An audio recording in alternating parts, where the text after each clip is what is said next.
Hello, everyone. Welcome to the 100-Year Real Estate Investor. We are your hosts, Jake and Gino, and this is the show dedicated to long-term personal financial engineering. Gino, how's it going? Jake, I'm doing good, brother. How you doing?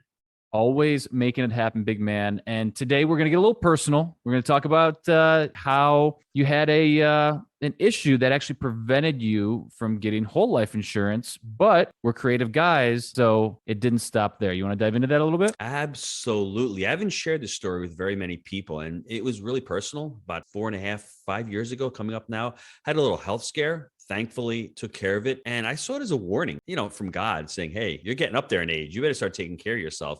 And it haunted me. And at the same time, it was about the time that I was leaving New York to come down to Florida. So for those of you that look back at me and go say, hey, Gino, you were really lucky to move to Florida and make that leap. Well, while I was moving to Florida, I had this health scare, and I had an amazing wife and an amazing support system to say, you know what, we're going to get down there. We're going to find the right doctors. We're going to take care of everything. And if things go bad, we can always go back up to New York. But for me, it was a little scary. And I was fortunate that I had whole life insurance when I was 30 years old. I had bought a nice policy. I had term on top of that. So I was covered from my perspective. But in 2017, we're doing pretty good with the real estate, Jake and I. I was financially free. I didn't have a huge sum of money, but I was doing rather well. Fast forward 2-3 years, all of a sudden we're rocking and rolling. I get introduced to whole life and IULs again. And I'm like, Jake, I could put money into a policy, but guess what? I'm not really insurable right now. What do I do here? And there are a lot of you out there that may say to yourselves, I'm not insurable. Well, maybe you're not insurable, but what about your spouse? I ended up taking a policy on my wife. Nice policy. She's younger than me. She's a woman. She's super preferred health. So she's got a really great rate, great term. And for me, it worked out really well. Just not fair, Gino. It's like we're being discriminated against for being dudes here. What's Life isn't fair, everybody. And the funny thing is, the reason is their mortality rates, they live to be older. She's going to outlive me anyway, bro, no matter what. She's just a rock star. It's going to happen. It's a data play. and from there, I said to myself, okay, got one of my wife. I've got all this cash sitting in the bank, and I love Jake's illustration, but I have a significant amount of cash. We've sold deals, we've refied deals. We've done better with our draws every month. There's money sitting in a bank account making 0.5%. What can I do with this money? And then I said, voila. I thought about this years and years ago, but I was the penny pincher, frugal person thinking that if I get whole life for my kids, can I pay the premiums every year? Will it make sense? Is it a good investment? Not an investment, it's an asset. Let's clarify that first and foremost. But for me, it would have been a forced savings and it would have been a cash management tool. So I wish I had done it sooner than what I did now. I ended up taking out policies on all 6 of my children. And the reason why I did that, Jake, there's a few reasons why. The first, I want to be a good steward. We just launched a children's book. I'm all about teaching my kids about mindset and about personal financial engineering, personal responsibility, right? People with financial intelligence can change the world for the better. I want all 6 of my children to be stewards of their money, stewards of their lives. And what better way to teach them the infinite banking concept and to become your own banker and to control the flow of money? Now, there's so many benefits to label your children and put your kids as policy owners. I am the beneficiary. I am the owner of the policy. I'm utilizing them. When they become Lord of the Rings, Gino. That's right. When they become responsible, guess what?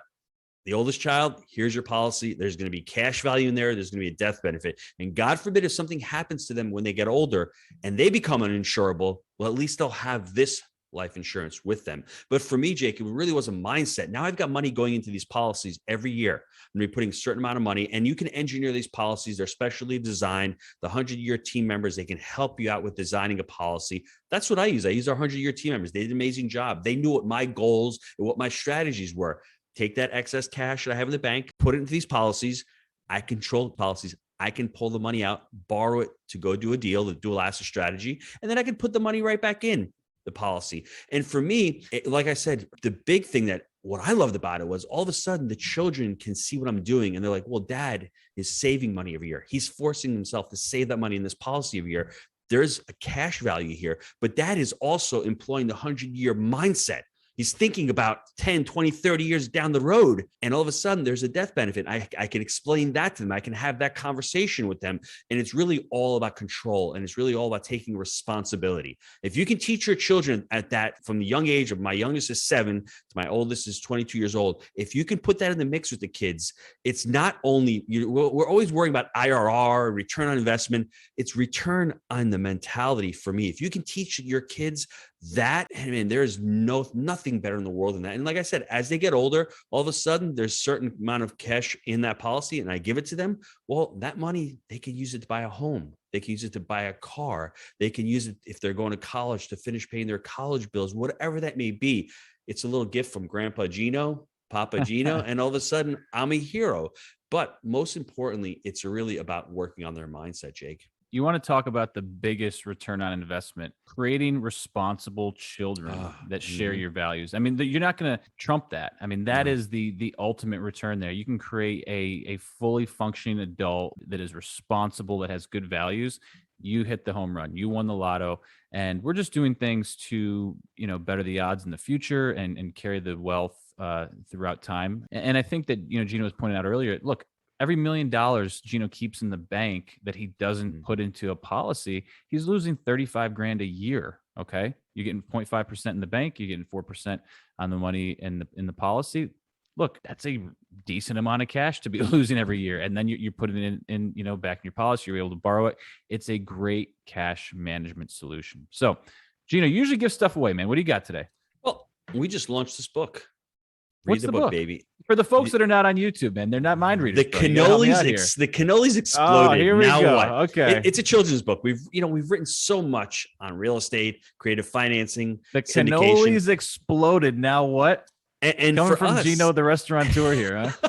There's 3 characters in this book. There is the pity party pig. I'll give you the secrets away. He blows up the bakery and he becomes a pity party. It's all, what am I going to do? Then we have the responsible rhino who's out there actually going and finding a job, getting a resume. Then he ends up buying an apartment building. And then we have the creative caterpillar, who's the entrepreneur. There's a little bit of everybody in this story. The entrepreneur out there trying to make his business work. And ultimately him and the responsible rhino, they get together at the end of the story. And this is written for 7 to 10-year-olds. It's really colorful. It's really playful. There's coloring pages at the end. And really another thing with the mindset, we're going to have a second book coming out. This one just came up. I'm already thinking about the second one where the pity party pig gets redeemed. The pity party pig doesn't become the pity anymore. He sees what, the responsible rhino, and he sees what the creative caterpillar, proximity. We always talk about proximity. And he says, you know what? I have certain gifts as well. And I want to turn him into possibly a salesperson going out there and selling for the creative caterpillar. So for me, it's exciting, dude.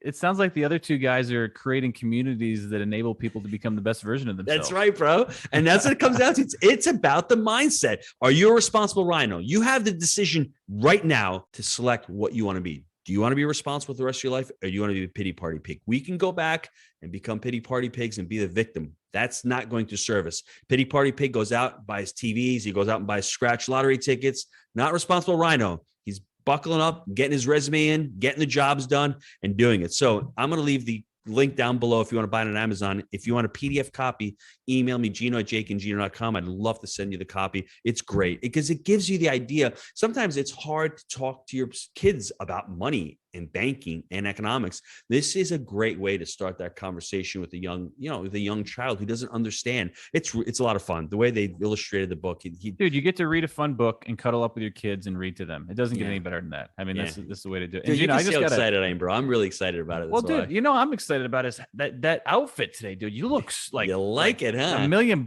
dude. I mean, the shirt's popping. I mean, Julia must have dressed you clearly, but you absolutely. She came in right before. You saw her checking me out, making sure the hair was okay and the shirt was on straight, bro. Awesome. All right, gang. Thanks so much, Gino. Love it. And the book is going to be a huge success. Great job. 100year.com, Jake's favorite asset. Go visit the site, everybody. 100year.com. Bang, bang. See you guys. Thanks, everyone.